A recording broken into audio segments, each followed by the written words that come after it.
Sherlock Holmes et le meurtre de la gare de Silverbridge, chapitre 1. Le corps sur le quai 7.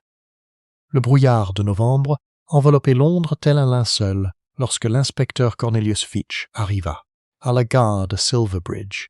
Il était minuit et quart, et les derniers trains de voyageurs étaient partis depuis longtemps, laissant la grande gare terminus dans un silence étrange, éclairé au gaz, seulement troublé par le Brunelay. Grondement lointain des wagons de marchandises manœuvrés quelque part dans la cour de triage. L'inspecteur se tenait sur le quai numéro 7 et contemplait ce qui restait de monsieur Aldous Pemberton, chef comptable de la société d'import-export Hargreave & Pemberton, et ressentit un froid particulier, sans lien avec l'air de novembre. Pemberton gisait face contre terre entre la ligne jaune et le bord du quai, son chapeau haut de forme en soie écrasé à côté de lui. Ses gants de chevreau encore soigneusement boutonnés au poignet. Du sang, en faible quantité, mais suffisant, s'était accumulé sous sa tempe gauche, là où elle avait heurté le rebord métallique du quai. Son pardessus était humide à cause du brouillard, mais autrement intact. Son portefeuille était toujours dans sa poche de poitrine, contenant 14 livres et un abonnement pour Kensington. Sa montre de poche, une belle montre à répétition en or gravé des initiales A et P, était ouverte à côté de sa main droite, ayant apparemment chuté avec lui. Elle indiquait 11h47. Le dernier train du quai 7 était parti à 11h32. « Il est tombé du train, c'est évident, » dit l'agent Mathers, qui était jeune et n'avait pas encore appris que le mot « évidemment » est l'ennemi d'une enquête rigoureuse. Il a dégringolé sur le quai en descendant. Ça arrive plus souvent qu'on ne le croit, monsieur, surtout par temps de brouillard. L'inspecteur Fitch ne dit rien. Il avait remarqué plusieurs éléments qui le mettaient mal à l'aise avec le mot « évidemment », et il était assez lucide pour savoir que son malaise dépassait ses capacités d'analyse. À 1h du matin, il avait expédié un télégramme au 221B Baker Street. Le courrier arriva alors que Holmes était en pleine posture de réflexion, affalé dans le fauteuil en osier devant le feu, les doigts joints sous le menton, le violon négligement posé sur ses genoux, posture que j'appelais en secret sa posture de sommeil. Même si j'avais appris à ne plus le dire à voix haute, je lisais une monographie sur les fièvres tropicales que je m'étais promis de terminer avant la fin du mois, et ce depuis 3 mois.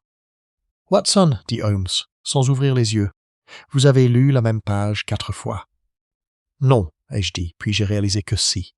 Holmes se leva de son fauteuil avec cette aisance désinvolte, qui me rappelait toujours un chat qu'on réveille d'un coin chaud. Il prit le télégramme sur le plateau de Madame Hudson, avant même qu'elle ait fini de monter les escaliers, le lut 2 fois et me le tendit avec une expression qui n'était pas tout à fait un sourire, mais qui était ce qui ressemblait le plus à de l'excitation, du moins d'ordinaire, sur le visage de Holmes. J'ai lu. Holmes arrête, corps sur le quai. Seb, gare de Silverbridge, arrête Aldous Pemberton.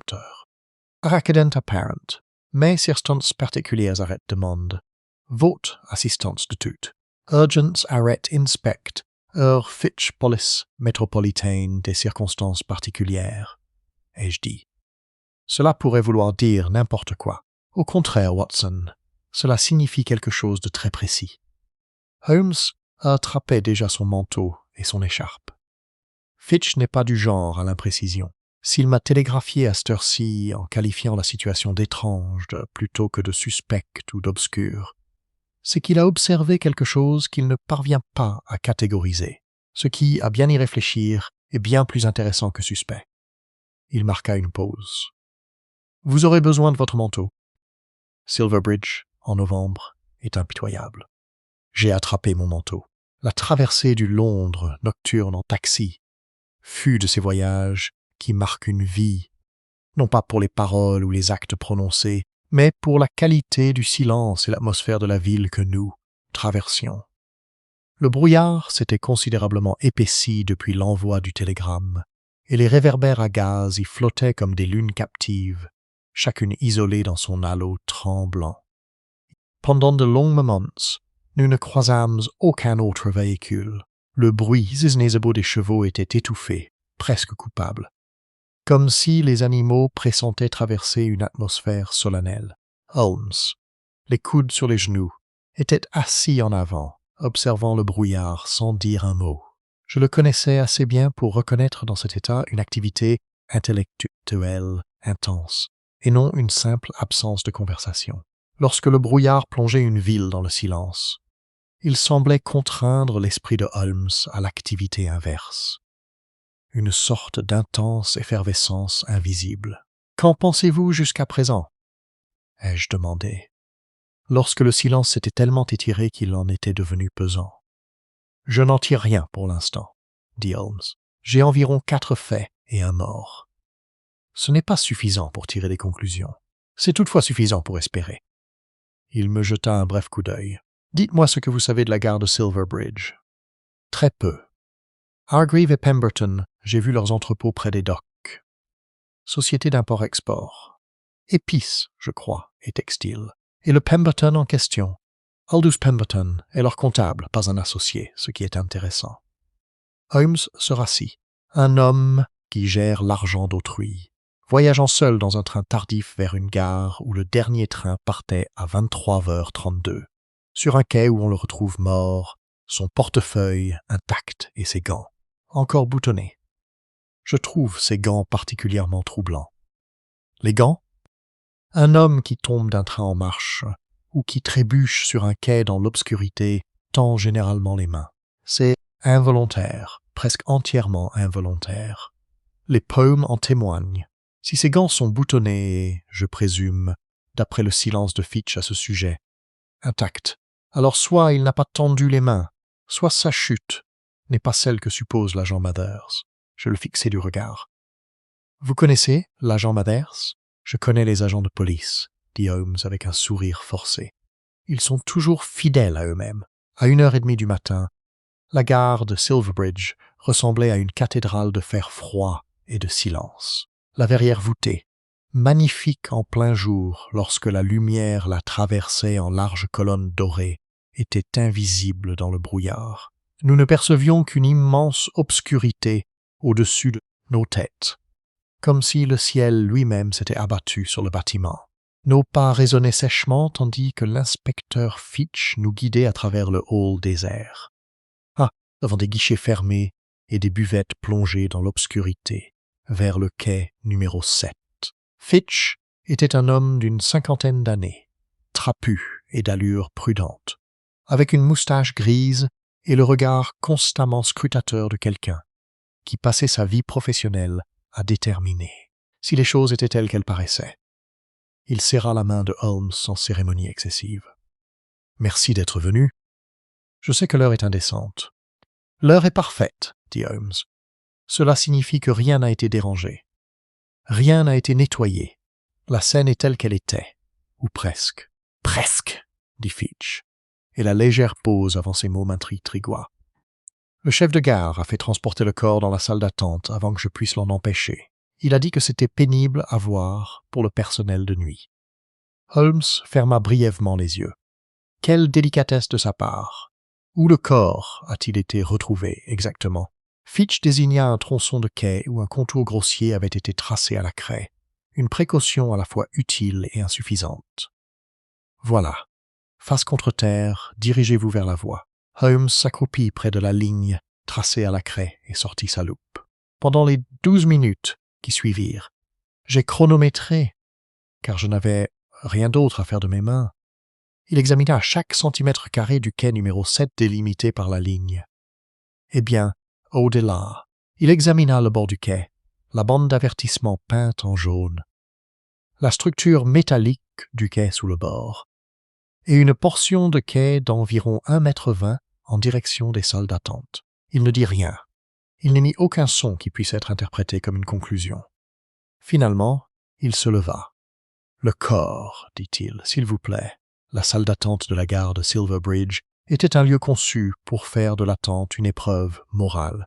Des bancs en crin de cheval d'un inconfort agressif, un poêle à charbon éteint et des murs d'un verre qui avaient sans doute paru pratiques en 1867 et qui depuis avait pris la teinte exacte du désespoir institutionnel. Aldous Pemberton était allongé sur l'un des bancs, recouvert d'une couverture de la gare, disposé avec une certaine formalité douce que je trouvais touchante. Holmes retira la couverture sans cérémonie, et j'examinais le corps en ma qualité professionnelle, tandis que Holmes l'examinait en la qualité qu'il occupait, que je n'ai jamais pu nommer précisément. Aldous Pemberton avait environ 55 ans, était bien nourrie sans être corpulente, avec une barbe grise soignée et le teint particulier de quelqu'un qui passait le plus clair de son temps à Hawkware, l'intérieur, près des lampes à gaz.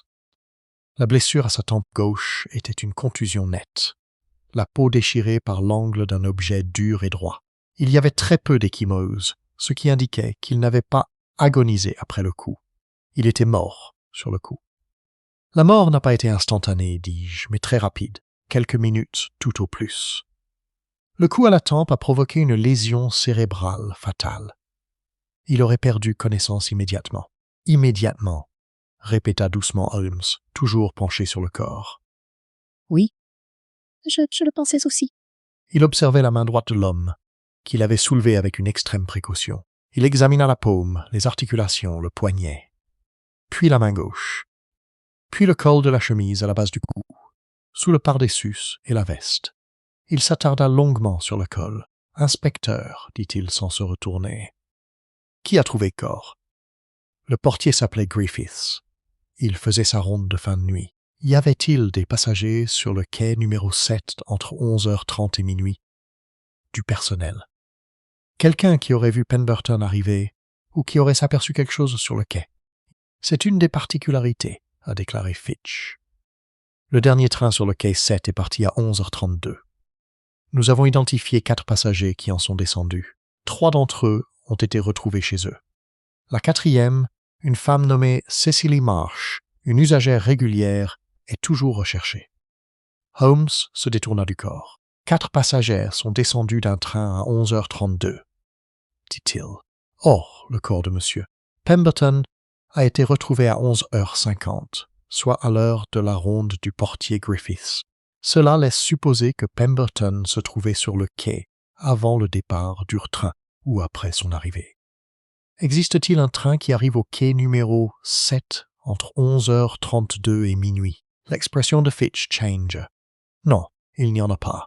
Alors, soit Pemberton est arrivé avant le départ du train de 11h32 et est resté sur le quai après son départ. Il était d'ailleurs déjà sur le quai lorsque le dernier train est parti. Soit il a rejoint le quai numéro 7 par un autre moyen que les trains de voyageurs réguliers. Holmes remit la couverture en place avec plus de soin qu'il ne l'avait retirée. Aucune de ces possibilités ne corrobore la thèse de la chute accidentelle d'un train. La théorie du gendarme est erronée. Il me regarda. « C'est un meurtre, Watson, soigneusement orchestré, presque brillamment orchestré, et très presque convaincant. J'ai contemplé le corps du mort, recouvert d'un voile silencieux, et j'ai ressenti ce froid particulier qui, comme je l'ai dit, n'a absolument rien à voir avec le mois de novembre. » Chapitre 2. Le bureau qui sentait le santal et les secrets.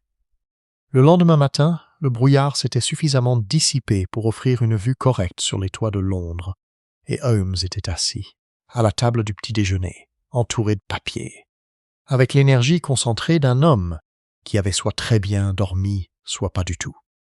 J'avais depuis longtemps renoncé à essayer de le déterminer. Madame Hudson avait posé une assiette de hareng fumée à côté de lui, qu'il n'avait pas encore remarqué. La société Hargreave et Pemberton, dit Holmes, en me tendant sans préambule une page de l'annuaire commercial de l'année précédente, est l'une des entreprises d'import-export les plus Dunfordil, intéressantes opérant dans les docks de Londres, mais pas pour les raisons que l'on trouve dans ses comptes publiés. Il triait des télégrammes. Il en avait apparemment envoyé plusieurs avant mon réveil. Aldous Pemberton, chef comptable depuis 19 ans, aucun associé déclaré, hormis l'associé principal, Geoffrey Hargreave, 61 ans, de Mayfair. La société importe des textiles d'Inde et d'Extrême-Orient et fait un commerce plus modeste d'épices et de plantes médicinales. Son chiffre d'affaires annuel s'élève à environ 40 000 livres, ce qui est correct, mais sans plus. Il marqua une pause. Ce qui est un peu plus étonnant, c'est que le chiffre d'affaires déclaré l'an dernier était de 38 000 livres et de 36 l'année précédente. La société connaît une croissance régulière de 7% par an, tandis que ses droits de quai, qui sont publics, ont augmenté de 19% sur la même période. J'ai versé mon café. Cela semble être une différence significative. C'est une incohérence flagrante, dit Holmes. Le genre d'incohérence qui s'explique soit par une grande incompétence, soit par une grande intelligence, étant donné que Pemberton a été le comptable de la firme pendant 19 ans, et que l'anomalie semble avoir commencé il y a seulement 14 mois. Je suis enclin à soupçonner une troisième possibilité. Il leva les yeux. Nous irons voir Geoffrey Hargreaves ce matin. Nous irons également au siège de la firme à Whitechapel, où, d'après ce qu'on m'a dit, Pemberton avait son bureau, et nous parlerons, avant toute autre chose, à une certaine Cecily Marsh, la seule personne non identifiée présente sur le quai 7 hier soir. A-t-elle été retrouvée? Elle ne s'est jamais vraiment perdue. Elle est rentrée chez elle à minuit, sa logeuse le confirme. Elle travaille comme dactylo dans un cabinet d'avocats à Chancery Lane. Elle a 26 ans et prend régulièrement le train de 11h32. Lestrade a envoyé quelqu'un recueillir sa déposition. J'ai pris rendez-vous pour lui parler avant lui. Holmes, dis-je, avec cette légère exaspération que 20 ans de connaissance avaient mué en une sorte de familiarité. Tu ne peux pas, simplement. C'est déjà fait, dit Holmes en se levant et en attrapant son manteau. Elle nous attend à 9h. Déjeunez vite, Watson. Les harangues se conserveront, mais le premier témoignage d'une personne est une information qui s'amenuise. Cecily Marsh vivait dans un logement respectable à Holborn, une chambre au 2e étage d'une maison tenue par une certaine Madame Colquhoun, qui nous accueillit à la porte avec l'air particulier d'une femme ayant accepté la visite de la police, sans pour autant s'y être tout à fait résignée. Cecily nous attendait dans le petit salon qui lui servait à la fois de bureau et de salle de séjour. Une machine à écrire portable était posée sur la table à côté d'elle, ainsi qu'une liasse de papiers sur lesquels elle travaillait visiblement avant notre arrivée, ce qui me laissait penser qu'elle était soit très disciplinée, soit très nerveuse, car travaillait malgré l'anxiété et le propre des personnes organisées. C'était une petite femme soignée, aux yeux bruns intelligents, et à l'assurance imperturbable, non pas froide, mais pleine de maîtrise de soi. Elle avait été ébranlée par les événements de la nuit précédente, comme en témoignaient les légères cernes sous ses yeux et la façon délibérée et prudente dont elle s'installait dans son fauteuil, comme si la prudence elle-même était une forme d'armure. Elle nous proposa du thé, que Holmes refusa et que j'acceptai. Puis elle croisa les mains sur ses genoux et regarda Holmes droit dans les yeux. « Vous n'êtes pas de Scotland Yard » a-t-elle dit. « Non » répondit Holmes. « Je suis Sherlock Holmes. Voici le docteur Watson. Nous enquêtons sur les circonstances de la mort de monsieur Pemberton, et je crois que vous pouvez nous être d'une aide précieuse, si vous le souhaitez. » J'étais prête depuis mon retour hier soir, dit-elle doucement. Je n'arrivais pas à dormir. Je n'arrêtais pas de penser. J'aurais dû en parler à quelqu'un hier soir. J'aurais dû le dire au portier. Holmes se pencha légèrement en avant. « Vous lui avez dit quoi, mademoiselle Marsh ?» Elle prit une inspiration. « Je l'ai vue. » Sur le quai. Avant l'arrivée du train, j'étais en avance, comme souvent. J'aime bien avoir une place près de la porte. Et M. Pemberton était déjà là. Je le reconnais de vue, pas personnellement. Je l'ai déjà vu sur le quai, généralement pour le train de 10h. Pas celui de 11h32, mais il était là, debout près du fond du quai, le quai numéro 7, près du panneau d'affichage. Elle marqua une pause. Il n'était pas seul.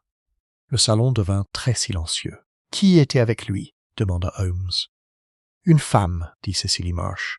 « Grande, élégante, un manteau de voyage sombre, de bonne qualité, avec un col en fourrure. Je ne distinguais pas bien son visage. Ils étaient tout au bout de la voie et le lampadaire près du panneau d'aiguillage est cassé depuis une semaine. Je l'ai signalé à la gare, mais rien n'a été fait. » Elle serra les lèvres. Ils semblaient se disputer.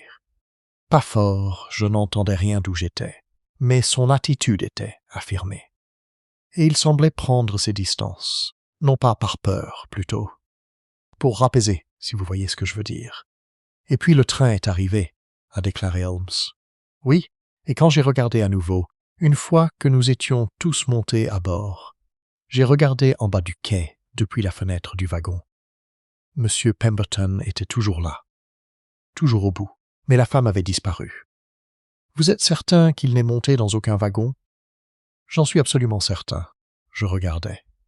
Il est resté sur le quai pendant que le train démarrait. Holmes se Rasset. Il resta silencieux un instant. Et je reconnus dans son silence la marque particulière de quelqu'un qui a reçu une information confirmant quelque chose qu'il soupçonnait déjà, mais qu'il n'avait pas encore vérifié. « Vous m'avez été d'une aide précieuse, mademoiselle Marsh, dit-il enfin, et d'une grande perspicacité.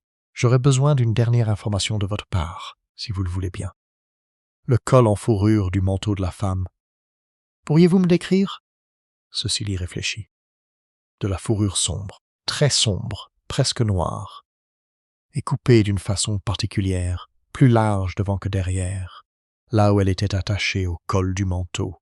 Je l'ai remarqué parce que j'envisage de me faire un manteau et que je suis attentive aux tendances en matière de col.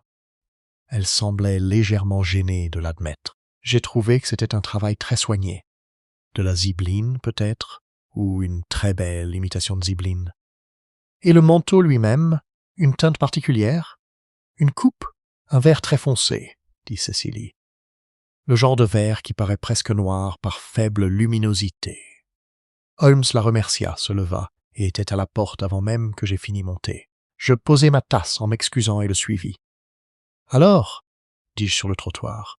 « Une femme vêtue d'un manteau vert presque noir à col bordé de zibeline, » dit Holmes en élant un fiacre. « Whitechapel. »« S'il vous plaît » lança-t-il au cocher, puis se retourna vers moi avec une expression qui frôlait la satisfaction. Grande, élégante, connaissant suffisamment Pemberton pour le rencontrer seul sur un quai sombre à 11 heures du soir, et disparu avant sa mort. 3 choses, Watson. Quelles sont les 3 choses? Premièrement, elle savait que le lampadaire du poste de signalisation était cassé, ou du moins que le fond du quai numéro 7 serait plongé dans l'obscurité. Cela implique qu'elle connaissait soit ce récent problème de maintenance de la gare, soit la configuration précise du quai à cette heure-ci. Deuxièmement, elle est partie avant sa mort, ce qui pourrait signifier qu'elle ne l'a pas tué, ou qu'elle savait exactement quand et comment il allait mourir, et qu'elle n'avait donc aucune raison de rester. Troisièmement, Holmes marqua une pause tandis que nous nous installions dans le taxi. Troisièmement, Pemberton était le comptable de la firme. D'après mon expérience, Watson, lorsqu'un comptable meurt de mort violente, la réponse se trouve dans les comptes. Chapitre 3. Le registre aux pages manquantes, les bureaux de Hargreave & Pemberton, à Whitechapel, occupaient les 2 derniers étages d'un étroit immeuble géorgien, dans une rue où flottaient, même en novembre, les effluves des entrepôts d'épices voisins. Cardamome, poivré en arrière-plan. Une odeur plus sombre et plus sucrée, peut-être du santal, ou encore les pétales séchés utilisés dans certains produits de préservation des textiles. Le rez-de-chaussée était occupé par une quincaillerie. On accédait aux locaux de la société d'import-export par un escalier de bois raide qui grinçait avec la confiance rassurante et autoritaire. Propre au vieux bois, le commis principal de la firme, un certain Oliver Trench, nous accueillit en haut de l'escalier avec l'air d'un homme qui n'avait pas fermé l'œil de la nuit et qui tenait à ce que cela saute aux yeux. La cinquantaine, mince et légèrement voûtée, les doigts tachés d'encre et les yeux rougis et gonflés, typique de quelqu'un qui passe de longues heures à feuilleter des livres de comptes, il travaillait pour la firme depuis 22 ans, nous confia-t-il, et avait trouvé ce matin l'établissement sans comptable et un agent de police à la porte, demandant à examiner les comptes.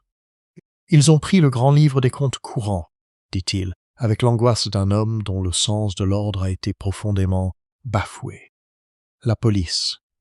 Le grand livre des comptes courants. Je leur ai expliqué que nous avons des comptes en souffrance à traiter. Ils ont bien agi, dit Holmes d'un ton aimable. Puis-je voir le bureau de M. Pemberton? Le bureau de Pemberton était une petite pièce à l'arrière du bâtiment, donnant sur une cour pavée, où 2 chevaux de trait patientaient, empreints d'une sérénité philosophique. C'était une pièce d'une méticulosité exemplaire. Chaque feuille de papier était quadrillée, chaque plume était bouchée, le buvard était changé régulièrement, les rangées de livres de comptes des années précédentes, sur l'étagère à gauche du bureau, étaient rangés par ordre chronologique strict, étiquetés de la main de Pemberton, d'une écriture soignée et élégante. La pièce embaumait le santal, provenant d'une petite boîte sculptée posée sur un coin du bureau, et qui semblait n'avoir qu'une fonction décorative. Holmes se dirigea d'abord vers l'étagère des grands livres. Il passa son doigt le long des reliures, lisant les dates, puis s'arrêta. « Il y a ici des registres pour chaque année de 1871 à 1890, dit-il. À une exception près. Il tapota un espace vide dans la rangée. Il manque 1887. Trench cligna des yeux. Ce n'est pas possible. Nous conservons tous les registres. Et pourtant, dit Holmes en désignant l'espace. Il se tourna vers Trench. Quand avez-vous manipulé pour la dernière fois le grand livre de 1887? Trench réfléchit, avec la concentration intense d'un homme fouillant sa mémoire ordonnée à la recherche d'une information qui devrait être facile à retrouver. Je ne saurais dire précisément. Nous avons rarement besoin de consulter des registres remontant à plus de 2 ans. Ceux de l'année en cours et de l'année précédente sont sur le bureau. Il désigna une étagère secondaire près de la fenêtre. Les autres ne servent qu'à des fins d'archivage. Et qui d'autre que Pemberton avait accès à ce bureau? Moi-même. M. Hargreave, lorsqu'il vient, environ une fois toutes les 2 semaines. Et le nouveau commis aux expéditions, un certain monsieur, Whittaker, a commencé il y a 6 semaines, et M. Pemberton lui demandait parfois de venir ici, quand le bureau principal était occupé. Trench marqua une pause. Et Madame Cavendish, bien sûr. Holmes se détourna de l'étagère. « Qui est Madame Cavendish » Trench parut légèrement surpris, comme si ce nom allait de soi. L'agent de la firme pour les acquisitions en Orient. Elle voyage beaucoup, en Inde, à Hong Kong, dans les établissements des Détroits. Elle négocie nos contrats d'approvisionnement. Elle est actuellement à Londres, d'ailleurs. Elle y est depuis 3 semaines. Elle a rendu visite à M. Pemberton jeudi dernier. Holmes et moi nous sommes regardés. « Madame Cavendish, » dit Holmes avec précaution, « pourriez-vous me la décrire ?»« Grande, » dit Trench, avec la simplicité de quelqu'un qui énonce une évidence. « Très grande pour une femme. Belle, je dirais, d'une manière imposante. Elle s'habille très bien. Elle a un manteau particulier qu'elle porte souvent, un vert très foncé, presque noir, avec. Un col en fourrure, dit Holmes. Trench cligna des yeux. C'est exact. Comment le saviez-vous? Je suis en train d'élaborer une théorie, dit Holmes.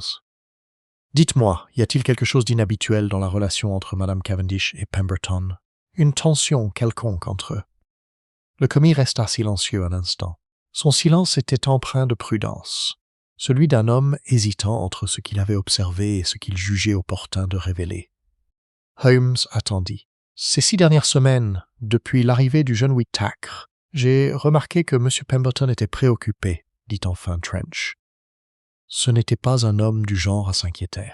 Il était méthodique. Mais le mois dernier, et surtout ces 2 dernières semaines, il arrivait tôt et partait tard, et je l'ai entendu à 2 reprises au téléphone, chez Hargreave, sur un ton d'urgence. Et quand Madame Cavendish est venue jeudi dernier, j'ai entendu des voix s'élever dans cette pièce. Il désigna le bureau du doigt. À travers la porte, je n'ai pas pu distinguer les mots. Mais la conversation était animée. Holmes hocha lentement la tête. Il s'était déplacé vers le bureau de Pemberton pendant ce récit et examinait maintenant le buvard avec sa loupe. Je l'observais, curieux. Le buvard me paraissait parfaitement propre, récemment remplacé, comme en témoignait sa surface immaculée. Mais Holmes y consacra 2 bonnes minutes avant de se redresser. avec l'air de quelqu'un, à qui l'on aurait dit quelque chose de très précis parce quelque chose qui n'avait rien dit du tout. « Watson, dit-il, si l'on voulait effacer l'empreinte laissée par l'écriture sur un buvard, qu'utiliserait-on ?»« Un buvard neuf, ai-je dit, comme ceci semble l'être. »« Oui, dit Holmes, ce buvard a été remplacé très récemment. Il y a un jour ou deux, je dirais, vu sa surface neuve. Mais Pemberton était méticuleux. Il n'aurait pas changé son buvard sans raison. Il regarda la boîte en bois de santal, les rangées impeccables de plumes à capuchon, les feuilles de papier quadrillées. Il l'a remplacé parce que quelqu'un l'avait utilisé à tort. Il avait écrit dessus, et la trace était restée. Le buvard a donc été remplacé pour effacer cette trace. Par qui? Par quelqu'un qui avait accès à ce bureau et qui savait ce qui avait été écrit. Holmes se tourna vers Trench. « Quand Madame Cavendish a-t-elle appelé jeudi dernier ?»« En fin d'après-midi, après 4 heures. »« Et quand le nouveau commis aux expéditions, Whitacre, a-t-il travaillé pour la dernière fois dans ce bureau ? » ?»« Vendredi. Pemberton lui a demandé de déposer les manifestes d'expédition trimestrielle.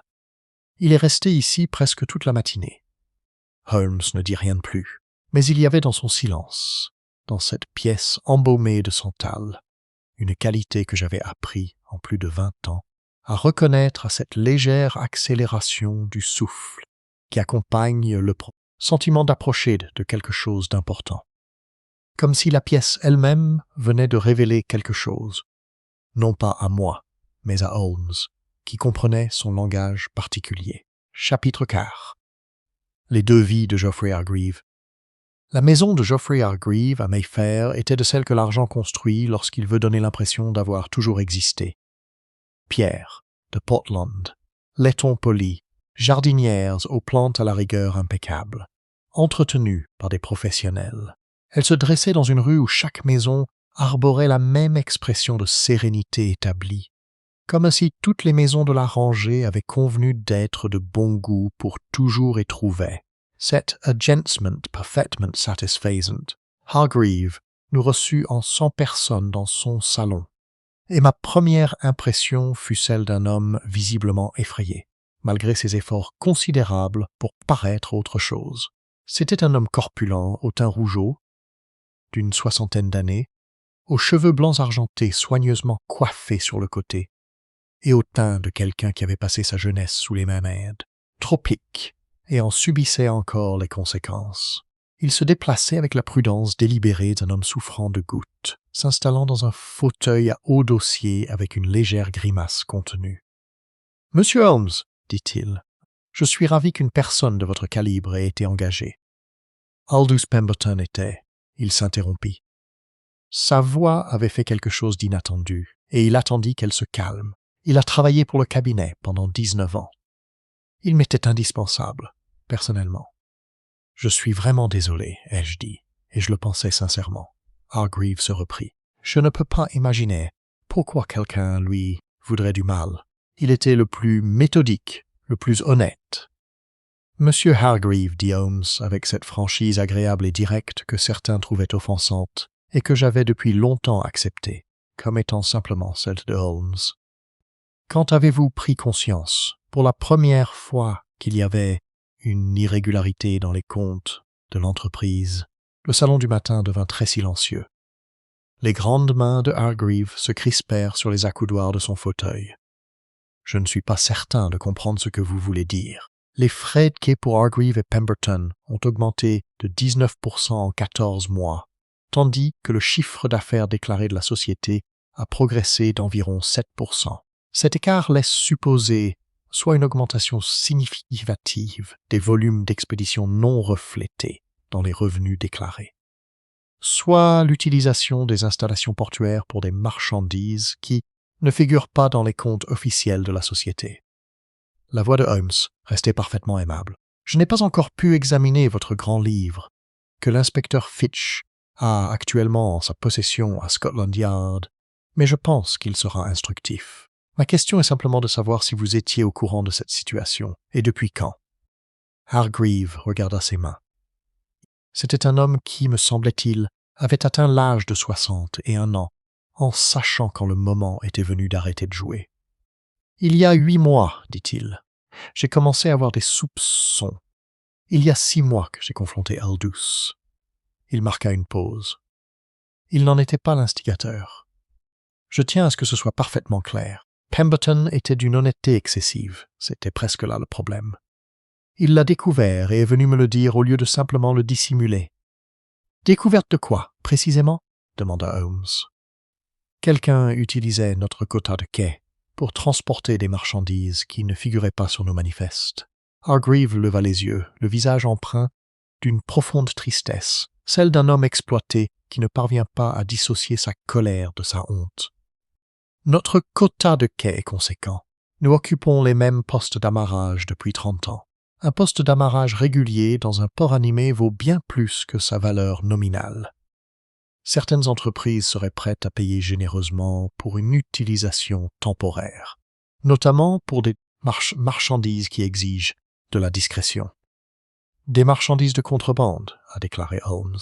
« Je ne sais pas de quoi il s'agissait, » dit Hargreaves. « C'est la vérité.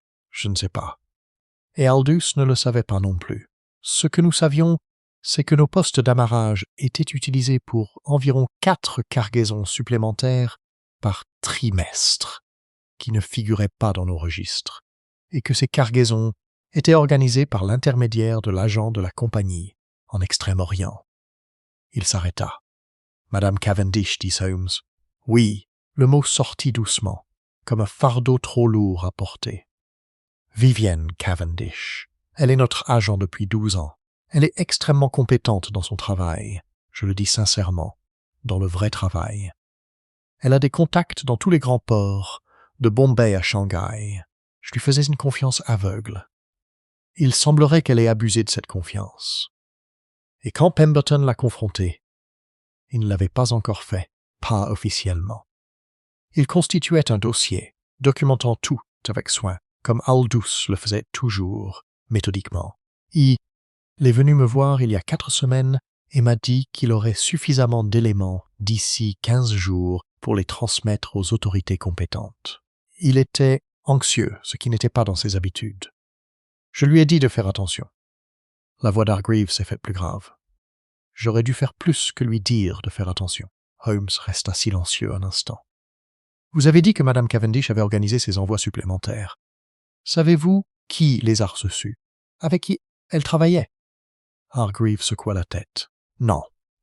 Et il se peut que j'ai été suivi moi-même ces derniers temps, ou peut-être suis-je simplement inquiet. Mais à 3 reprises, la semaine dernière, j'ai aperçu le même homme lors de ma promenade matinale. Un homme corpulent, vêtu d'un pardessus marron.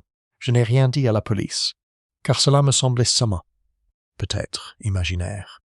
Holmes se leva. « Monsieur Hargreaves, je vous prie de bien vouloir consigner par écrit tout ce que vous m'avez dit ce matin, aussi précisément que possible, de signer le document Hung et de le remettre à l'inspecteur Fitch à Scotland Yard avant cet après-midi.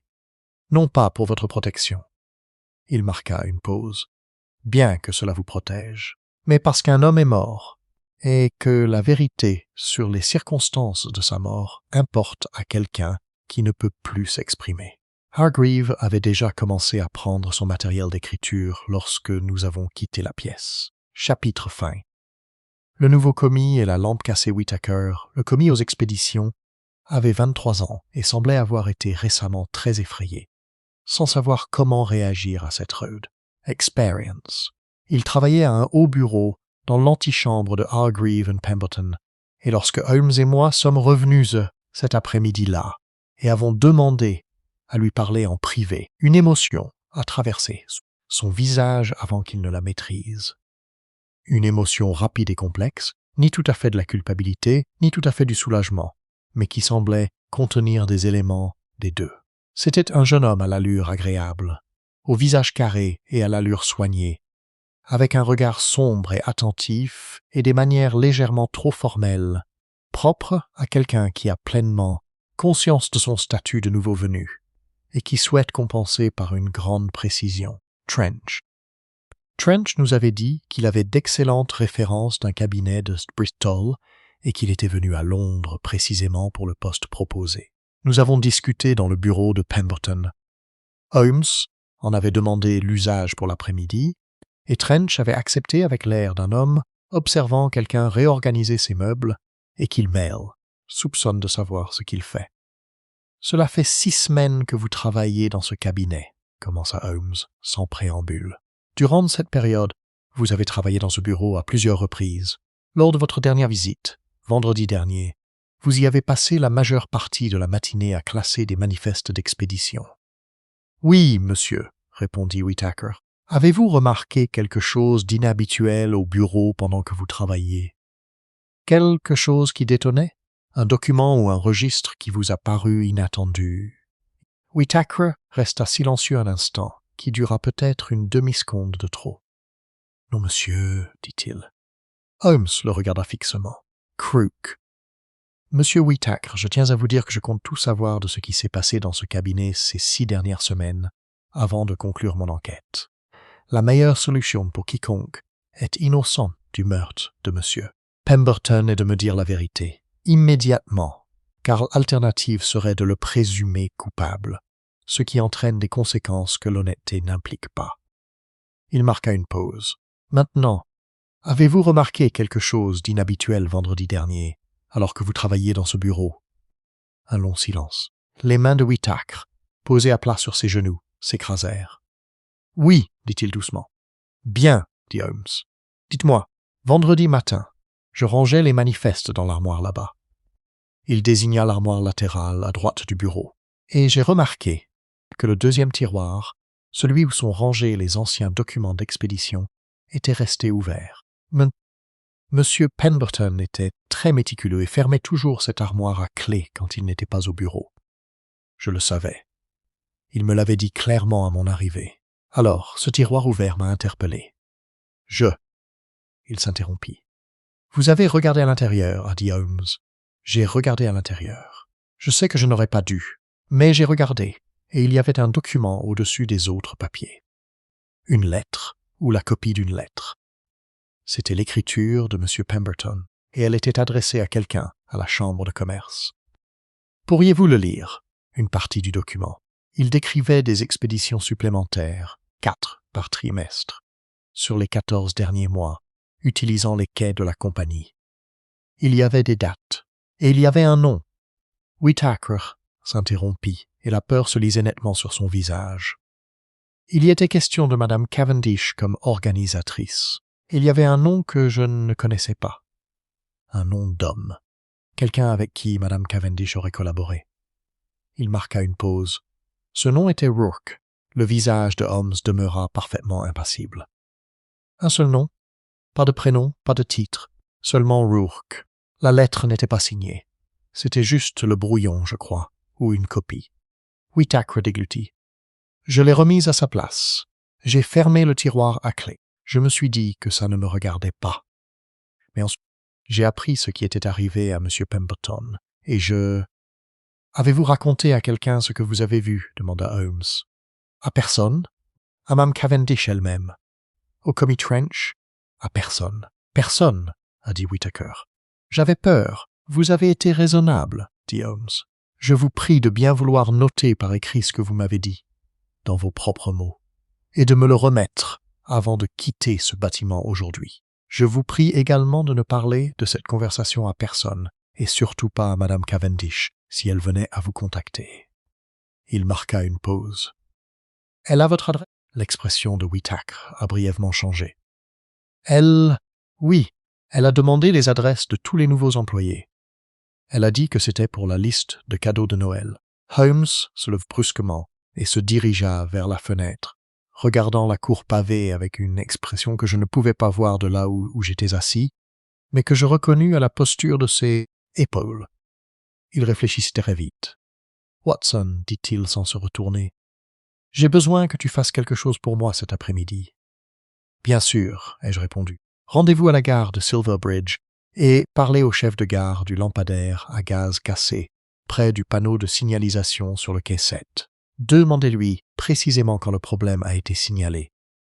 Qu'il l'a signalé et si quelqu'un du service de maintenance est venu l'examiner au cours des 5 jours précédents hier soir. » Je l'ai regardé. « Vous pensez que la lampe a été délibérément désactivée? »« Je pense, dit Holmes d'une voix calme, que l'obscurité au bout du quai 7 hier soir n'était pas un hasard, et je pense que Madame Cavendish, qui connaissait manifestement bien le quai, c'est une voyageuse régulière, une femme qui prend les derniers trains, savait peut-être que le lampadaire était cassé, ou peut-être a-t-elle fait en sorte qu'il le reste. Allez-y, Watson, j'ai moi-même d'autres questions à poser au chef de gare, mais les vôtres d'abord. J'ai besoin du registre de maintenance avant toute chose. Je suis allé. Chapitre 6. Le nom inscrit dans le registre et l'ombre dans la rue. Pendant que j'étais occupé à la gare de Silverbridge, où le chef de gare, un homme nerveux et efficace nommé Corby, m'a dit avec une certaine gêne que la lampe du quai 7 avait bien été signalée comme cassée 8 jours auparavant et qu'un agent de maintenance l'avait inspectée 5 jours plus tard, avait constaté que l'alimentation en gaz avait été coupée manuellement au niveau du raccordement, avait tenté de la réparer et avait constaté que la coupure était rétablie le lendemain. Holmes menait une enquête dont je n'apprendrai les détails complets que bien plus tard. Il se rendit d'abord à Scotland Yard, où l'inspecteur Fitch, avec une certaine réticence et une quantité considérable de paperasse, l'autorisa à examiner le grand livre de Hargreave and Pemberton. Holmes y consacra 40 minutes, puis le rendit et demanda à Fitch de noter que les pages 247 à 251 avaient été soigneusement découpées de la reliure coupée et non déchirée, avec un objet tranchant, de manière à passer inaperçu si on ne les cherchait pas spécifiquement. Fitch, qui ne les cherchait pas spécifiquement, marmonna quelque chose et prit sa plume. Holmes se rendit ensuite à une adresse précise à Stepney, qu'il ne me mentionna que le lendemain matin, et que je décrirai en son temps. Ce que je peux rapporter, car Holmes me l'a décrit ce soir-là, alors que nous étions réunis à Baker Street autour d'un souper tardif composé de bœuf froid et de thé fort, c'est qu'à 6 heures, Ilgob avait rassemblé les éléments suivants. Le nom de Rourke était connu de l'inspecteur Fitch comme le nom de travail, peut-être un pseudonyme, d'une personne liée à plusieurs enquêtes sur la contrebande dans les docks au cours des 3 années précédentes, toujours en marge, jamais au cœur de l'affaire, jamais suffisamment impliqué pour permettre une arrestation. Les marchandises transitant par les quais de Hargreave and Pemberton, d'après ce que Fitch pouvait désormais reconstituer à partir des registres et des archives des autorités portuaires, n'étaient ni des épices ni des textiles. Il s'agissait, pensait-il, d'opium raffiné, non brut, arrivant d'Orient en petits chargements de grande valeur dissimulés dans des cargaisons légales, et distribués par un réseau de destinataires à Londres et dans les villes industrielles du Nord. L'ampleur n'est pas énorme, dit Holmes en coupant son bœuf avec la précision d'un homme dont le corps fonctionne à l'énergie de la pensée plutôt qu'à celle de la nourriture. Mais elle est soutenue et n'a cessé de croître. 14 mois. C'est à partir de ce moment-là que tout a commencé, ce qui, Watson, coïncide précisément avec la période durant laquelle les droits de quai de Hargreave ont entamé leur hausse incongrue. Et Madame Cavendish est l'intermédiaire de Rourke, ai-je dit. Elle est le maillon essentiel, a déclaré Holmes. Elle a les autorisations de voyage, les contacts et les raisons légitimes d'être présente dans chaque port d'où proviennent ces cargaisons. Sans elle, l'opération est impossible. Sans l'attribution involontaire des quais par Pemberton, l'opération ne peut aboutir.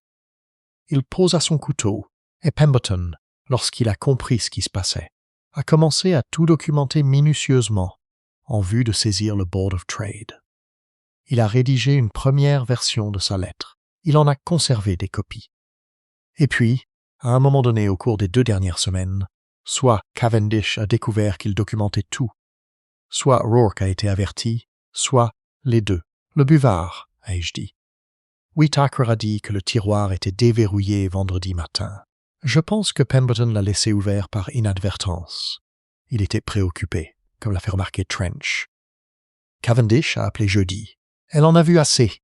Peut-être qu'a-t-elle lu quelque chose à travers le bureau vitré, ou dans un tiroir brièvement entrouvert, ou simplement d'après l'état des papiers, pour comprendre que Pemberton était sur le point de terminer.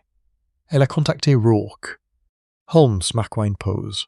Et lundi soir, Pemberton a reçu un message ou une proposition qui l'a conduit sur le quai numéro 7 à 11 heures, après le passage du dernier train. Elle l'a attiré là-bas. Ou alors quelqu'un l'a fait. Elle était la dernière personne connue à l'avoir vu en sa compagnie. Ils se disputaient, et elle était partie avant sa mort. Holmes regarda le feu. Ce qui ne signifie pas forcément qu'elle est sa meurtrière, Watson. Elle a peut-être quitté les lieux et quelqu'un d'autre l'attendait. Elle a peut-être organisé la rencontre et quelqu'un d'autre a porté le coup fatal. Ou bien elle est peut-être exactement ce que Cillian Marsh décrit. La dernière personne à l'avoir vu vivant, ce qui n'est pas la même chose que son assassin.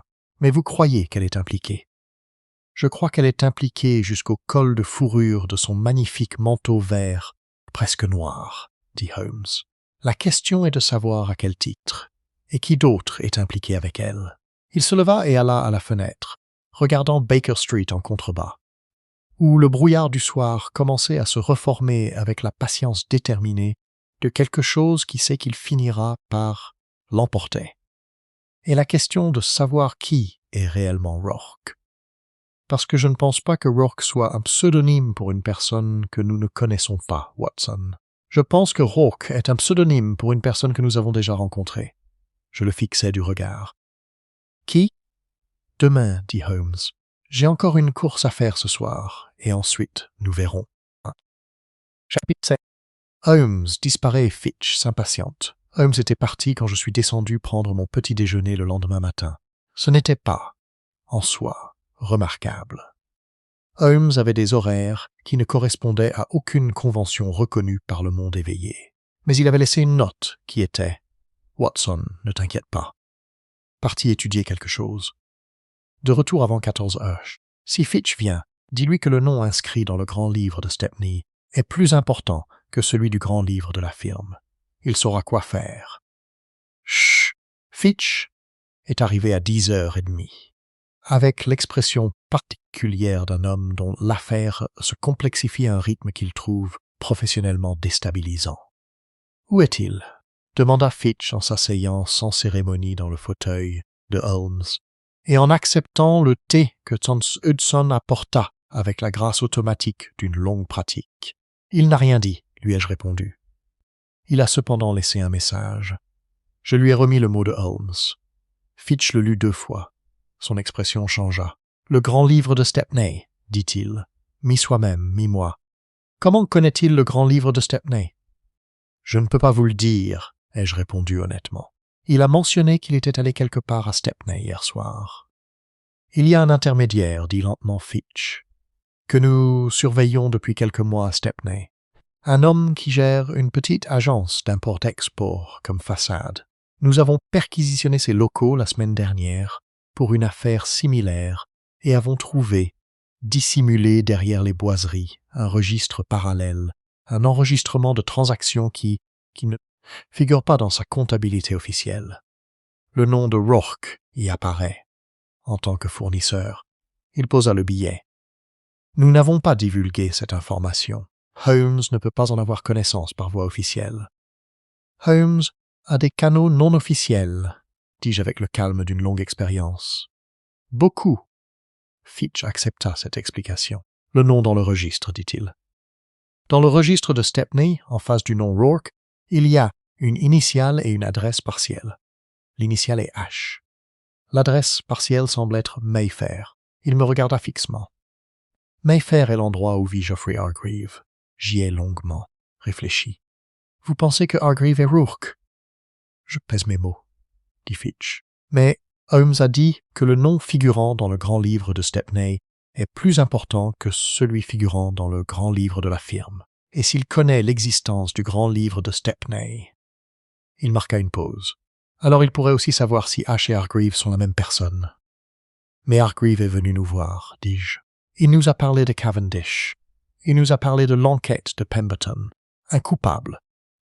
Un homme coupable, interrompit doucement Fitch, qui savait que Pemberton avait été tué, que Holmes enquêtait, et que certains documents étaient déjà entre les mains de la police. Ne calculerait-il pas que le plus sûr était de prendre de l'avance sur l'enquête? de se faire passer pour la victime plutôt que pour le coupable. Il prit sa tasse de thé. J'étais inspecteur de police avant d'être inspecteur principal, Dr. Watson. D'après mon expérience, le coupable qui donne des informations spontanément ne cherche pas à vous aider. Il cherche à influencer le cours des faits. Je repensais à Hargreaves dans son bureau du matin, à la nature particulière de sa peur, à la précision de ce qu'il nous avait confié. Il avait cité Cavendish. Il n'avait pas cité Rourke. Il avait été, me disais-je maintenant, très précis quant aux limites de ce qu'il prétendait savoir. Holmes revint à une Aphrodite.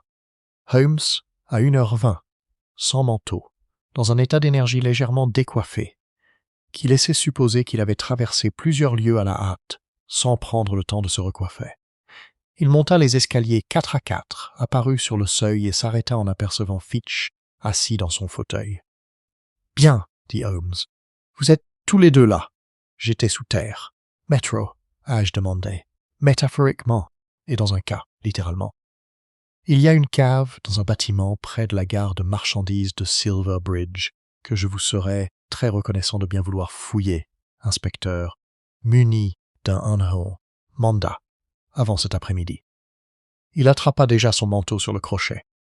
J'ai également confirmé ce que j'ai établi hier soir. Geoffrey Hargreaves tient une comptabilité parallèle depuis au moins 1887 années, je le note, dont le grand livre a disparu des bureaux de la firme. Il est Rourke. Il est Rourke depuis 4 ans. Cavendish n'est pas son intermédiaire, inspecteur, c'est sa complice, et elle se croyait son égale. Jusqu'à ce que, je suppose, elle commence à avoir des doutes. Fitch posa sa tasse de thé avec une grande précision. Si Hargreaves est Rourke, pourquoi aurait-il tué Pemberton? Pemberton enquêtait sur Cavendish, pas sur lui en particulier. Parce que, dit Holmes en enfilant son manteau, Pemberton était honnête. Il aurait tout fourni au Board of Trade, y compris l'écart concernant les droits de quai, qui, si l'on remonte la piste, ne mène pas à Cavendish, mais à l'autorisation d'utiliser les postes d'amarrage, autorisation qui ne pouvait venir que d'Hargreaves lui-même. Pemberton n'avait pas encore fait le lien. Mais Hargreaves savait qu'il le ferait. Ce n'était qu'une question de temps, et Pemberton avait assuré à Hargreaves qu'il aurait tout sous 15 jours. Il marqua une pause à la porte. Il avait moins de 15 jours. Hargreaves l'a tué, déclara Fitch d'un ton neutre. Hargreaves a orchestré son assassinat, déclara Holmes. Je crois qu'il s'est servi de Cavendish. Il lui a dit que Pemberton avait suffisamment d'éléments pour l'impliquer personnellement, et qu'il allait se renseigner auprès des autorités. Ce qui était vrai, et que la seule solution était une rencontre, une confrontation, une tentative de persuasion. Cavendish a organisé ce rendez-vous sur le quai numéro 7, sachant que le lampadaire était cassé, et que le quai serait désert après le passage du dernier train. Hargreaves, ou l'un de ses hommes, attendait alors à l'extrémité sombre du quai. Il regarda Fitch. Cavendish ignorait peut-être ce qu'elle préparait, inspecteur. C'est une question délicate. Elle se disputait avec Pemberton, essayant, je crois, sincèrement, de le convaincre. Et pendant qu'elle argumentait, le coup a été porté dans le dos. À ce moment-là, elle avait atteint son but et pouvait partir. Elle a peut-être cru qu'il s'agissait d'une rencontre et non d'une exécution. La pièce était calme. Ou bien, dit Fitch avec l'impartialité rigoureuse d'un bon policier, elle savait exactement de quoi il s'agissait. Oui, dit Holmes. Où cela? Il se retourna. La cave près de la cour à marchandises, inspecteur. Aujourd'hui. Et ensuite, je pense que nous devrions rendre une autre visite à M. Hargreaves. Cette fois-ci, sans autant de politesse. Chapitre 8. 8. Le piège étendu à Piccadilly Sands passa le reste de l'après-midi à s'affairer.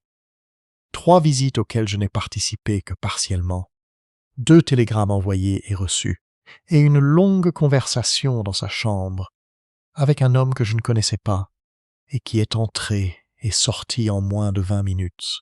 Le soir venu, il avait rassemblé les éléments de ce qu'il me décrivit, de manière détournée, comme une procédure. « Il faut que 3 choses se produisent, » dit-il en s'installant dans le fauteuil en osier, sa pipe à la main, avec l'air d'un joueur d'échecs penché sur son échiquier. « Premièrement, Cavendish doit être convaincu qu'elle risque fort de servir de bouc émissaire dans toute cette affaire. Deuxièmement, Hargreaves doit être convaincu que Cavendish a craqué et elle parle. Troisièmement, ils doivent se retrouver dans la même pièce, face à face, avant que l'un ou l'autre n'ait le temps de consulter un avocat. Il tira une bouffée de sa pipe. Les deux dernières choses relèvent de la gestion de l'information. La première exige quelque chose de plus personnel. « Vous allez parler à Cavendish », ai-je dit. « Je vais lui parler en tant que personne d'autre », dit Holmes. Elle ne m'a jamais rencontré. On m'a dit qu'elle séjourne actuellement au Grand Impérial à Piccadilly. Demain matin, un homme lui rendra visite, peut-être un clerc de notaire ou un messager privé, porteur d'une lettre urgente d'importance juridique. Et la lettre dira. La lettre indiquera qu'un certain document, détenu par un certain avocat, a été récupéré par la police, ce qui est presque vrai. Puisque les lettres rédigées par Pemberton sont désormais en possession de Fitch, et que ce document implique clairement Madame Cavendish dans l'opération de contrebande et les événements survenus sur le quai Sept. Elle précisera également que sa seule protection contre des poursuites pour meurtre est de fournir un compte-rendu complet des instructions reçues de l'associé principal du cabinet Hargreaves & Pemberton, Geoffrey Hargreaves. Holmes me regarda calmement. Cette grande partie de la lettre sera en grande partie exacte. La partie légèrement inventée est l'affirmation selon laquelle l'avocat en question représente la succession de Pemberton et a organisé une réunion privée au cours de laquelle ce compte rendu complet pourra être établi. Réunion à laquelle en réalité l'inspecteur Fitch et moi-même assisterons.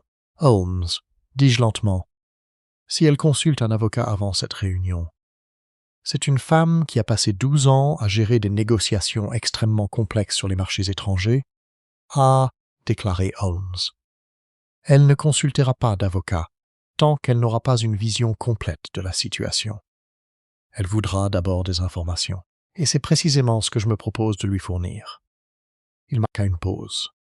Des informations exactes pour la plupart, celles qui lui montreront que Hargreaves l'a soigneusement positionnée comme la seule intervenante opérationnelle, tandis que lui reste le financier occulte, ce qui, Watson, est vrai. Le registre de 1887 qui a disparu des bureaux de la firme.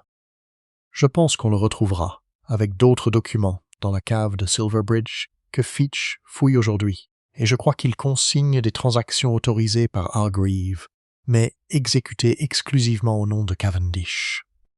J'y ai réfléchi. Il a constitué un dossier contre elle. Il a préparé sa sortie, a déclaré Holmes. Si l'opération était découverte, Cavendish, dont le nom figure sur les contrats, dont les déplacements correspondent aux expéditions et que tout le monde identifierait comme l'organisateur, supporterait l'entière responsabilité juridique. Hargreaves, lui, n'est que l'associé principal naïf et ignorant de tout. Il posa sa pipe. Je ne pense pas qu'il ait eu l'intention de faire tuer Pemberton dès qu'il est apparu clairement qu'elle enquêtait. Sa première réaction était d'informer Cavendish que Pemberton détenait des preuves contre elle, espérant qu'elle saurait gérer la situation. Au lieu de cela, elle a organisé une confrontation, et Hargreaves, qui avait compris que Pemberton était plus proche de la vérité que Cavendish ne le pensait, plus proche de son propre rôle caché, a décidé que la gestion de la situation ne suffirait pas. Il a organisé le meurtre. Il a commandité le meurtre et s'est assuré que la dernière personne vue avec Pemberton avant le drame soit Cavendish. Holmes se leva et s'approcha de la fenêtre. Si elle s'en rend compte, elle court un grave danger. Non pas celui de poursuite judiciaire, mais celui de disparition. Une femme qui en sait trop sur un homme assez riche et assez impitoyable pour faire assassiner un comptable honnête n'est pas une personne rassurante pour cet homme qui souhaite la laisser en liberté. À Londres. Je suis resté un moment à méditer là-dessus. Nous devons agir vite, ai-je dit. Nous avons progressé rapidement, a déclaré Holmes. Demain, nous passerons à la conclusion. Chapitre 9. La femme au manteau vert prend la parole. Le Grand Impérial Hotel de Piccadilly était de ces établissements qui affichaient une confiance si absolue que personne ne remettait en question ce qui s'y passait, ce qui constituait à la fois leur plus grande qualité et leur vulnérabilité la plus profitable. Holmes s'y rendit en toute authenticité. Après réflexion, il avait décidé que la lettre à elle seule suffirait à accomplir le travail de falsification et que la réunion se déroulerait comme prévu. Nous avons rencontré Vivienne Cavendish dans l'un des salons privés de l'hôtel, une pièce donnant sur la rue, avec 2 canapés et ce calme feutré et raffiné que l'argent procure dans ce genre d'endroit. Elle était déjà là à notre arrivée, ce qui me disait quelque chose.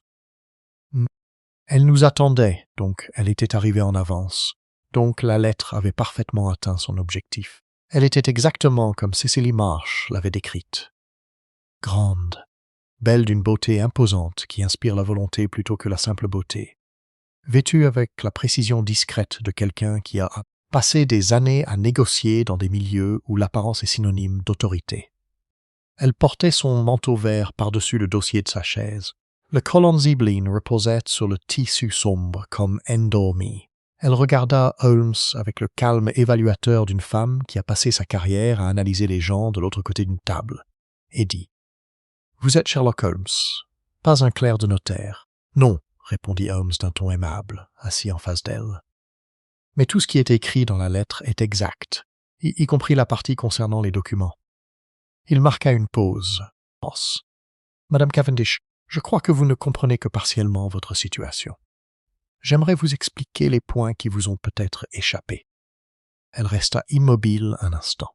Puis, elle se rassit avec le calme maîtrisé de quelqu'un qui choisit délibérément d'écouter. Holmes lui expliqua, en termes précis et mesurés, ce qu'il avait rassemblé. Le grand livre manquant de 1887, désormais retrouvé dans la cave de Silverbridge. La manière dont les contrats étaient structurés de sorte que son nom figurait sur chaque document, tandis que le rôle de Hargreave se limitait à l'autorisation financière, qui n'apparaissait nulle part dans les registres opérationnels. Le déroulement des 4 dernières années, au cours desquelles Hargreave avait construit, document après document, un récit disculpatoire pour lui-même et un récit incriminant pour elle. Elle écoutait sans interrompre. Son visage, durant ce récit, ne laissait transparaître aucune des émotions que j'attendais. Ni choc, ni déni, ni colère. Il exprimait plutôt l'expression particulière de quelqu'un qui reçoit la confirmation de quelque chose qu'il soupçonnait déjà, mais qu'il refusait d'admettre pleinement. Il m'a dit, finit-elle par dire, que Pemberton possédait des documents m'incriminant formellement, que si Pemberton s'adressait à la chambre de commerce, je serais poursuivi et qu'il ferait tout son possible pour m'aider, mais que sa propre responsabilité était limitée, que les termes de l'accord le protégeaient. Sa voix était calme. Il a dit que la seule chose à faire était de parler à Pemberton, de le raisonner. « Et vous avez donc organisé la rencontre sur le quai 7, dit Holmes. « C'est moi qui ai organisé ça, dit-elle. Je n'ai pas. Je tiens à être clair. » Pour la première fois, quelque chose se fissura légèrement dans son assurance. Je ne savais pas qu'il y aurait quelqu'un d'autre. Je pensais que ce serait une simple conversation. Quand j'ai quitté le quai 7, Pemberton était vivant. Il était en colère. Mes arguments ne l'ont pas touché, mais il était vivant. « Qui d'autre était au courant de cette réunion ?» demanda Holmes. Un silence. « J'ai dit à Hargreave la date et le lieu, dit-elle, parce qu'il avait dit qu'il pourrait venir lui-même pour appuyer ma demande. » Elle regarda Holmes fixement. « Il n'est pas venu, du moins c'est ce que j'ai supposé. »« Il a envoyé quelqu'un, dit Holmes. Ou il est venu lui-même, l'un ou l'autre. » Il la fixa longuement. « Madame Cavendish, l'inspecteur Fitch de la police métropolitaine se trouve dans ce bâtiment. Il vous parlera après cette conversation. Je vais recommander, compte tenu de mon influence, que votre coopération dans cette affaire soit prise en considération avec la plus grande attention. Étant entendu que votre récit des événements est complet, exact et sans aucune manipulation. » Il marqua une pause. « Vous avez été manipulé avec une grande habileté par un homme qui a passé 4 ans à construire votre culpabilité. Je crois que c'est vrai. Mais Pemberton est mort, et je dois savoir qui l'a tué. Vivienne Cavendish contempla le feu pendant un long moment. « Hargreave a un homme de main, dit-elle enfin. Un ancien marin, du nom de Cusack. Il fait diverses choses pour Hargreave, choses que ce dernier ne mentionne pas. Je l'ai vu 2 fois sur les quais. Un homme corpulent. Il porte un pardessus marron. » Elle croisa le regard de Holmes. « J'ai dit à Hargreave, quand je rencontrai Pemberton, et sur quel quai. Je ne lui ai pas dit où Cusack devait se tenir. » Holmes se leva. « Merci, madame Cavendish. » Il marqua une pause à la porte. « Le manteau, au fait. Vous avez été aperçu par un témoin sur le quai. C'est un manteau très particulier. Pour la première fois, une pointe d'humour noir traversa son visage. « Je sais, dit-elle. J'y ai pensé, et je suis rentré chez moi ensuite. Je n'ai pas fui, je pensais. » Elle s'interrompit. Je pensais que, quoi qu'il se soit passé, c'était une conversation qui avait mal tourné. Je ne savais pas, vraiment, je ne savais pas ce que j'avais arrangé. Holmes ne répondit rien. Il ouvrit la porte et fit signe à l'inspecteur Fitch, qui attendait dans le couloir. Chapitre 6. L'homme au manteau marron. Retrouver Cusack nécessita des sources qui n'étaient ni strictement légales ni entièrement celles de Holmes lui-même. Plus précisément, le réseau de renseignements d'Affodil, renseignements informels qu'il entretenait dans les bas-fonds londoniens, et qu'il m'avait un jour décrit comme le véritable système nerveux de la ville, que les autorités préféreraient ignorer.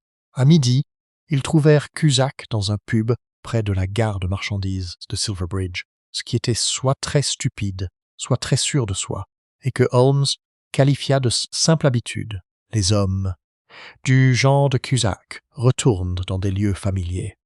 Il fut arrêté par l'inspecteur Fitch avec 2 agents et sans aucune résistance, ce que Holmes avait également prédit.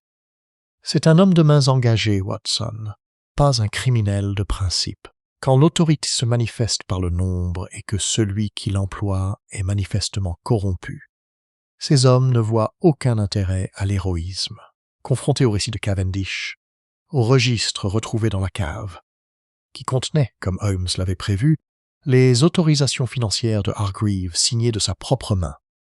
Une négligence que Holmes décrit comme l'inévitable erreur humaine qui ruine des plans par ailleurs bien conçus, et à l'interrogatoire patient et mesuré de l'inspecteur Fitch, Cusack a fourni un récit complet en moins de 4 heures. Il se trouvait sur le quai numéro 7 avant l'arrivée de Cavendish. Hargreave lui avait indiqué l'emplacement et l'heure. Il avait attendu dans l'obscurité près du panneau d'aiguillage, où la lampe cassée le rendait invisible. C'est là que résidait le détail qui confirmait la théorie de Holmes concernant la lampe. Cusack confirma qu'Hargreave avait été informé de la lampe cassée par Cavendish, qu'il avait mentionné au cours d'une conversation, comme un désagrément mineur de son trajet habituel, et qu'Hargreave avait ensuite organisé précisément le rendez-vous sur ce quai, ce soir-là. Pemberton avait reçu un coup de barre de fer courte dans le dos. Cusack l'avait jeté dans la cour de marchandises, et les hommes de Fitch l'avaient récupéré dans un caniveau jeudi. Pemberton était tombé en avant, et s'était cogné la tempe gauche contre le rebord métallique du quai, ce qui avait aggravé sa blessure de façon fatale. Cusack avait ensuite traversé tranquillement l'entrée de marchandises de la gare, côté nord, dont il avait vérifié qu'elle n'était pas surveillée, et était rentré chez lui à Stepney avant minuit. La planification était l'œuvre d'Hargreave, me confia Holmes ce soir-là. L'exécution, celle de Cusack. Cavendish n'était que l'instrument qui amena Pemberton sur les lieux, sans se douter de rien. L'obscurité, le moment choisi, le quai précis avec sa lampe cassée. Tout cela avait été orchestré par un homme assis dans une maison en pierre de Portland à Mayfair, qui se disait « Je le soupçonne », que la comptabilité exigeait une certaine brutalité. « Et le registre manquant de 1887 ?» ai-je demandé. L'année où l'opération a commencé. Hargreave l'a retiré du bureau ces dernières semaines, lorsqu'il a compris que Pemberton était sur le point de terminer son enquête. Il l'a entreposé, avec d'autres documents qu'il souhaitait faire retirer des bureaux du cabinet. Dans la cave de Silverbridge, comble de l'ironie, une partie des infrastructures portuaires utilisées par le cabinet depuis 30 ans, et dont Hargreave possédait une clé. Holmes secoua légèrement la tête. Il a caché les preuves de sa culpabilité à l'endroit même où les archives l'avaient révélé. C'est le genre de décision prise dans la panique plutôt que de manière réfléchie.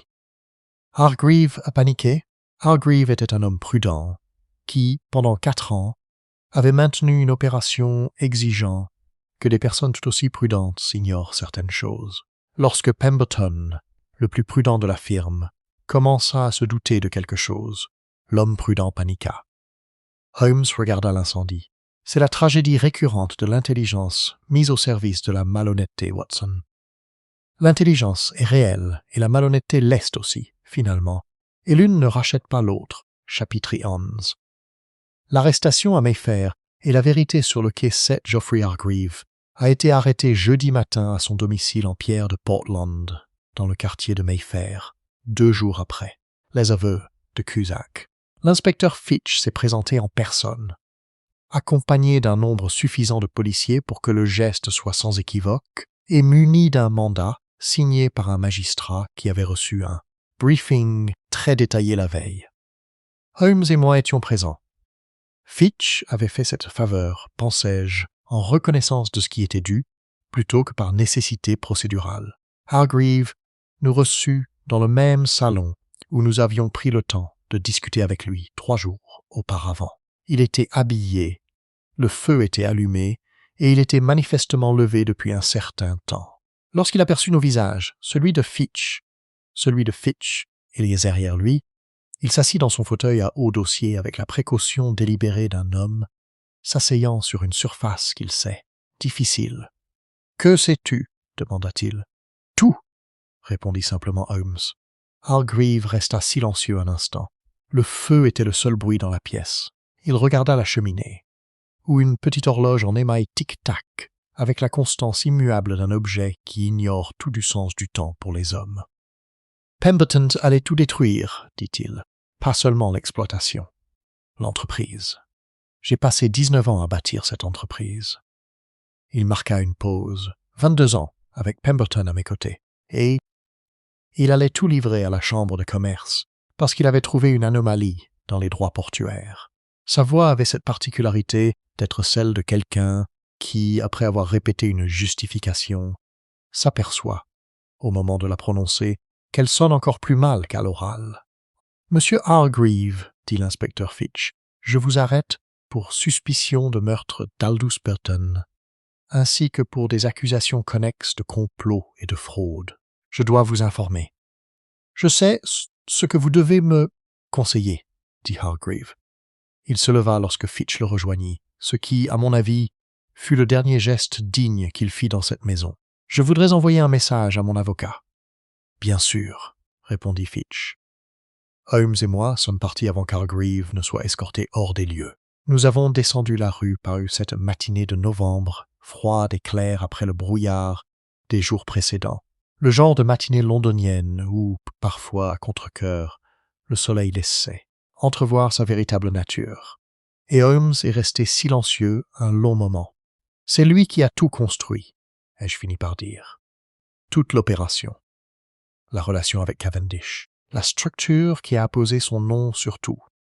Le plan qu'il a utilisé pour amener Pemberton sur le quai. Oui, et il est venu vous voir, dis-je. Il s'est assis sur cette chaise et vous a parlé de Cavendish. Il l'a nommé. Il a pleuré Pemberton. Et pendant tout ce temps, il calculait si nous étions suffisamment proches de la vérité pour justifier sa coopération, a déclaré Holmes. Lorsqu'il est venu nous voir, il n'était pas certain que le registre de Stepney ait été retrouvé. Il n'était pas certain que la cave serait fouillée. Il se donnait l'apparence d'un homme innocent, accablé par le chagrin, ce qui est très différent de la véritable douleur d'un homme innocent. Même si cette mise en scène peut être, si l'on ne s'attarde pas sur les détails, tout à fait convaincante. « Qu'est-ce qui était approprié ?» ai-je demandé. « Il m'a tout raconté sur Cavendish, rapidement et en détail, » dit Holmes. Un homme qui a été véritablement manipulé et trahi a du mal à y croire et livre ses informations avec douleur. Hargreave, lui, me les a données avec précision. Il les avait préparées. Holmes marqua une pause, et l'homme au pardessus marron, qui, disait-il, le suivait lors de ses promenades matinales. Il en a parlé avant même que je lui ai dit quoi que ce soit sur le fait que Cavendish se doutait. Peut-être qu'on l'utilisait. Il cherchait, je crois, à prouver qu'il était surveillé et effrayé, ce qui expliquerait son comportement nerveux les jours suivants. Mais ce détail était trop opportun. C'était le détail d'un homme qui se préparait un alibi plutôt que d'avoir réellement peur. J'y pensais en marchant. Tu savais presque dès le début qu'il était impliqué. J'ai soupçonné presque dès le début qu'il était impliqué, corrigea Holmes. L'écart concernant les droits de quai exige son autorisation. La disparition du registre de 1887 était une lacune trop opportune, et un homme qui dirige l'une des plus importantes sociétés d'import-export de Londres ne manque pas de remarquer, pendant 14 mois, que son allocation portuaire est utilisée pour 4 expéditions supplémentaires par trimestre. Il marqua une pause. Il était au courant. La question était de savoir s'il l'avait autorisé ou s'il en était à l'origine. Le registre de Stepney a apporté la réponse. Nous avons continué notre chemin. Le soleil, après une apparition timide en ce mois de novembre, se retirait déjà derrière les nuages. « Et Madame Cavendish ?» ai-je demandé. « Madame Cavendish, » dit Holmes, « est une femme d'une intelligence remarquable et d'une cruauté non négligeable. Elle a conclu un accord criminel avec un homme qu'elle croyait être son égal et a découvert, assez tardivement, qu'elle n'était que son instrument. Quant à savoir si elle sera poursuivie et pour quel motif, cela relève de la compétence de Fitch et des tribunaux. Je lui ai fait part de mes convictions. Elle a organisé cette rencontre en toute bonne foi, persuadée qu'il s'agissait d'une réunion, qu'elle a été trompée sur sa véritable nature et que sa coopération a été totale. Il regarda devant lui. Ce que les tribunaux en décideront ne me regarde pas. Chapitre 12. La comptabilité des choses connues et inconnues.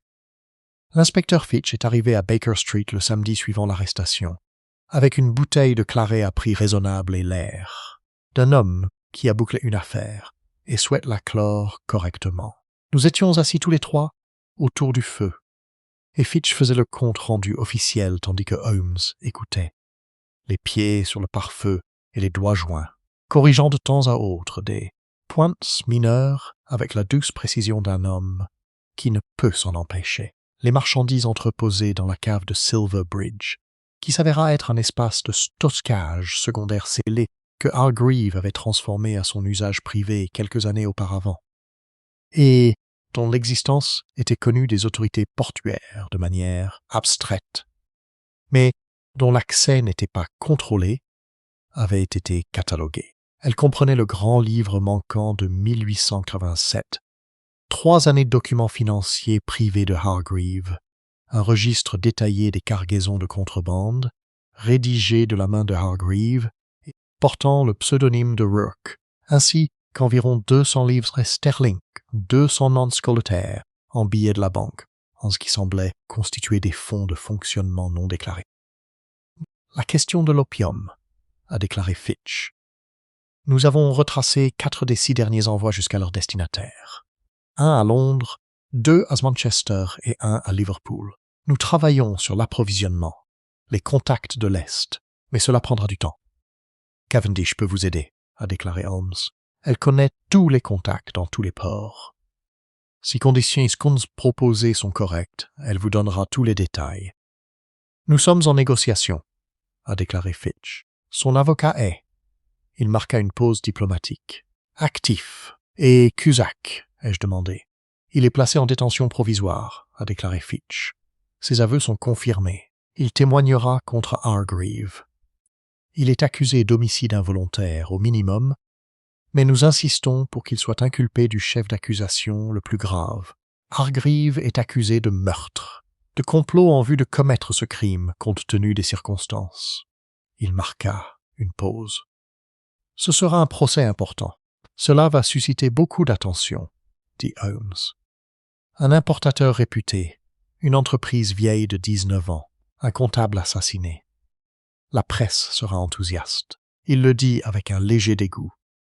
Holmes entretenait une relation complexe avec l'enthousiasme de la presse. « Mademoiselle Marsh, dis-je. » C'était un témoin clé.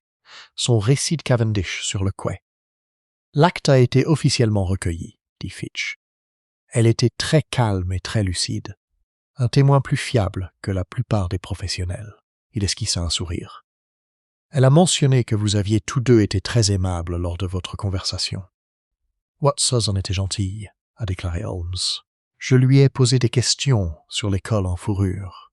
Fitch le regarda. Le lampadaire à gaz sur le quai, dit-il. Ce détail était important. Nous aurions pu le manquer sans votre question précise. La lampe était essentielle au timing, a déclaré Holmes. Hargreaves n'aurait pas pu organiser le meurtre sur un quai bien éclairé. Cavendish aurait été clairement identifié comme la personne qui accompagnait Pemberton, et toute autre présence aurait été visible. Il lui fallait l'obscurité au bout de ce quai. Lorsque Cavendish a mentionné, à un moment donné de son audition, que la lampe du quai numéro 7 était cassée, j'imagine qu'elle l'a évoqué comme une simple remarque de conversation sur la gêne, occasionnée par l'obscurité des quais les soirs d'hiver. Il a commencé à y voir une opportunité. Holmes a regardé l'incendie. Le fait que le registre de maintenance indique qu'il a été délibérément rallumé après une première tentative de réparation confirme que quelqu'un s'est assuré que l'obscurité persiste. Cette personne avait accès à l'infrastructure de gaz du quai dont les archives de l'autorité portuaire montrent qu'Hargreaves possédait une clé depuis plusieurs années.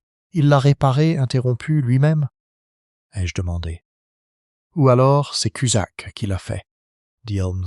Quoi qu'il en soit, le fait que l'obscurité n'était pas accidentelle, elle a été maintenue délibérément dans ce but. Fitch resservit du claret. Comment connaissiez-vous la cave de Stepney? Holmes sourit, et ce fut sa seule réponse. Fitch l'accepta avec la résignation d'un homme qui a compris que certaines questions resteraient sans réponse et qui s'en est fait à cette idée. Une chose m'intrigue, dis-je après un moment. Le buvard.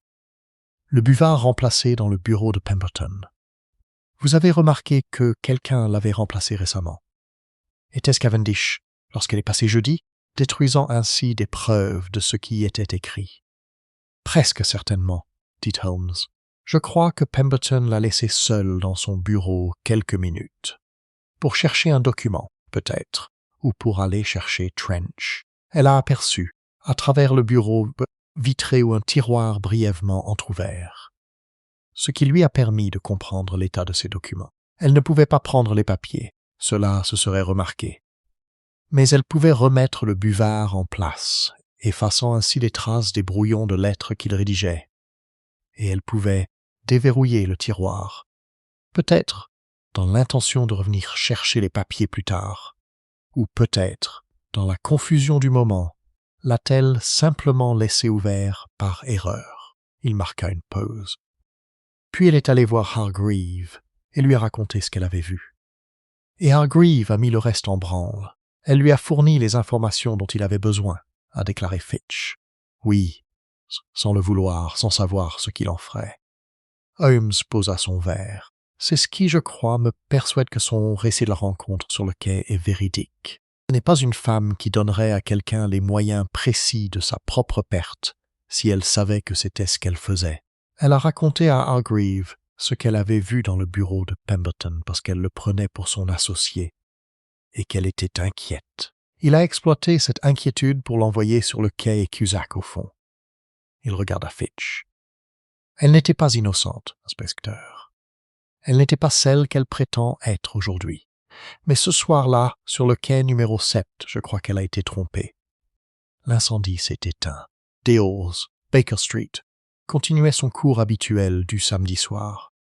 Taxi, bruit de pas, la voix lointaine d'un vendeur ambulant, criant quelque chose d'inintelligible mais joyeux.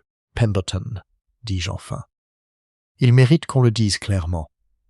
Un homme qui a découvert des malhonnêtetés dans sa comptabilité, qui a agi honnêtement et qui a été tué pour cela. Oui, dit Holmes d'une voix calme. Il mérite qu'on le dise, franchement. Il regarda le feu. Il prenait des notes méticuleuses. Il a monté son dossier avec soin.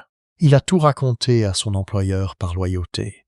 Et son employeur l'a dit à la personne qui avait le plus à perdre.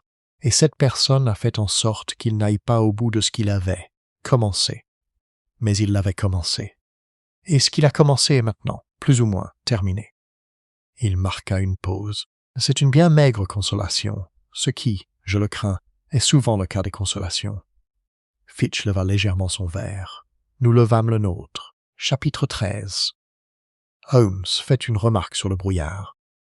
Le lundi suivant, Baker Street était enveloppé d'un nouveau brouillard qui était soit le même que l'ancien, soit un brouillard nouveau et tout aussi dense. Holmes, debout à la fenêtre, l'observait avec la fascination particulière qu'il portait aux phénomènes qui obscurcissent les choses. « Watson, dit-il sans se retourner, il y a une lettre de l'Amirauté sur la cheminée, arrivée ce matin. Je ne l'ai pas encore ouverte. J'attends d'avoir pris mon café, car l'Amirauté veut toujours quelque chose de compliqué. Je lui ai tendu son café. L'affaire Hargreaves, dit-il après un moment, sera intéressante à suivre. Certains aspects ne sont pas encore résolus. Le destin de Cavendish, dis-je. Entre autres, le réseau d'approvisionnement de l'Est, que Fitch va explorer par l'intermédiaire de Cavendish, est une affaire bien plus vaste qu'une simple société d'importation londonienne. Et cela prendra beaucoup de temps. L'homme au pardessus marron que Hargreaves prétendait le suivre. Si Hargreaves l'a inventé, cet homme n'existe pas. S'il ne l'a pas inventé, il existe peut-être, et est peut-être lié à d'autres personnes de ce réseau qui n'ont pas encore été identifiées. Il but son café, et il y a toujours, dans ce genre d'affaires, la question de savoir qui a reçu les marchandises qui ont transité par ce quai. 4 cargaisons par trimestre, pendant 14 mois, d'opium raffiné. Cette matière première était destinée à Londres et aux villes du Nord. Ce réseau de distribution est un problème distinct qui dépasse largement le cadre de la société Hargreaves et Pemberton. Vous dites que ce n'est pas fini, ai-je dit. Je dis simplement que ce fil conducteur, la mort de Pemberton, l'arrestation d'Hargreaves, les aveux de Cusack, est résolu. Mais le tissu même de cette affaire, lui, ne l'est pas. Il se détourna de la fenêtre. Ce qui est vrai pour presque tout, Watson. Le brouillard se dissipe à un endroit et se reforme à un autre.